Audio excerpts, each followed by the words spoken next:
بسم اللہ والصلاة والسلام علی رسول اللہ صلی اللہ علیہ وسلم وبعد۔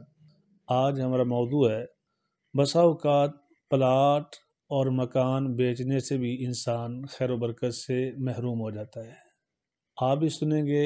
اور حیران ہوں گے، پریشان ہوں گے کہ یہ تو انسان کا بزنس ہے، کوئی چیز خریدی، کوئی چیز بیچی، تو چیز بیچنے سے پلاٹ، مکان، دکان، اس کے سیل کرنے سے بھی انسان برکت سے محروم ہو جاتا ہے۔ جی ہاں، اللہ کے رسول صلی اللہ علیہ وسلم امت کے لیے بڑے رعوف، بڑے رحیم، بڑے شفیق ہیں، اور آپ صلی اللہ علیہ وسلم کو اپنے ہر امتی کی فکر ہے، اور امتی کی فکر کے لیے آپ نے آنکھوں سے آنسو بھی بہائے، رات کو اللہ کی عبادت کے ساتھ ساتھ مصلی کی پشت پہ کھڑے ہو کر امت کے لیے رو رو کر دعائیں بھی کی، اللہ میرا ہر امتی جنت کی شاہراہ پہ قائم اور دائم ہو جائے اور گامزن ہو جائے۔ تو اس سلسلے میں آپ صلی اللہ علیہ وسلم ارشاد فرماتے ہیں کہ من باع دارا او عقارا فلم یجعل ثمنها فی مثلہ کان قامنا الا یبارک لہ فیہ۔ مسند احمد کی روایت ہے کہ آپ صلی اللہ علیہ وسلم ارشاد فرماتے ہیں کہ جو شخص گھر بیچتا ہے او عقارا یا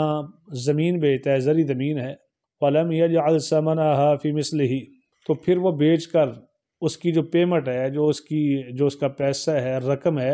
پھر اس جیسی چیز میں انویسٹ نہیں کرتا، تو کانا قامنا قریب ہے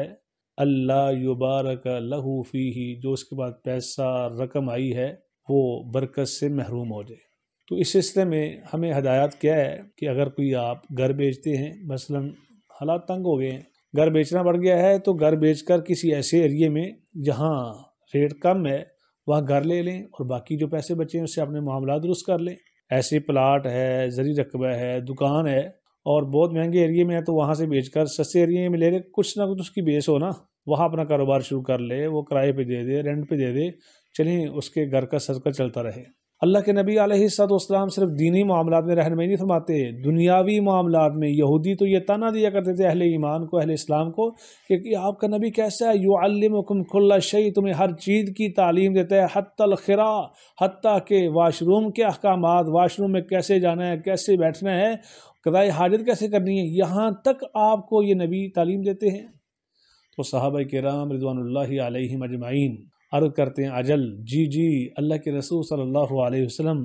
ہمیں ہر چیز کی تعلیم دیتے ہیں۔ تو پتہ یہ چلا بزنس ہو، معاملات ہوں، عبادات ہوں، لین دین ہو، رویہ ہو، لہجہ ہو، سوسائٹی کے معاملات ہوں، گھر کے معاملات ہوں، ہر معاملے میں اللہ کے نبی علیہ الصلوۃ والسلام بہترین آئیڈیل، بہترین نمونہ ہے، اور آپ صلی اللہ علیہ وسلم کے ہر فرمان میں حکمت ہے، خیر و بلائی ہے، خیر و برکت ہے، اور امت کے لیے بہت زیادہ خیر خواہی ہے۔ اللہ پاک عمل کی توفیق نصیب فرمائے۔